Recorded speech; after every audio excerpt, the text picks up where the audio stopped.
শুভ সকাল বন্ধুরা, সবাই কেমন আছো? আশা করি সবাই ভালো আছো। আজকে আমি নিয়ে এসেছি আমার কারখানা আর আমার জীবন নিয়ে কথা বলতে, তোমাদের কাছে আমার সব কিছু শেয়ার করার। তো জীবনটা হয় শুধু স্বপ্ন দিয়ে। সকালবেলায় ভোরের আলো যেরকম আলোকিত করে, এই স্বপ্নটাও মানুষের জীবনে একটা আধ্যাত্মিক জীবন থাকে। তো এই স্বপ্নটা যখন পূর্ণ হবে, তার জীবনে সব কিছু চাওয়া পাওয়া সব শেষের পথে এগিয়ে যাবে। আর এটাই হলো বাস্তব।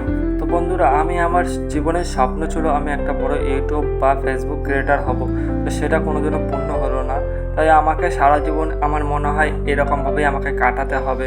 জীবনে কোনোদিন আমার স্বপ্ন পূর্ণ হওয়ার মতন ভগবান আমাকে ক্ষমতা দেবে না। তাই আশা করি আপনাদের কাছে এই জিনিসটা শেয়ার করে আমার মনটা একটু হালকা হবে। আর তোমাদেরও যদি মনে এরকম কষ্ট থেকে থাকে, অবশ্যই তোমরাও শেয়ার করো, তোমাদের মনটা অনেকটাই হালকা হয়ে যাবে। তো যেরকম দেখতে পাচ্ছ, আমি এই কারখানায় প্রচুর পরিশ্রম করি। মানে এটা একটা ধৈর্যের পরীক্ষা থাকে। এখানে কাজ করা মানে তোমার মনে করো না যে গায়ে জোর দিয়ে প্রেশার দিয়ে, না বন্ধুরা, তাহলে তোমরা ভুল ভাবছো। এখানে হচ্ছে মাথার বুদ্ধি, চোখের ক্ষমতা এবং ধৈর্যের ক্ষমতা, এই তিনটে জিনিস দিয়ে কাজ করতে হয়।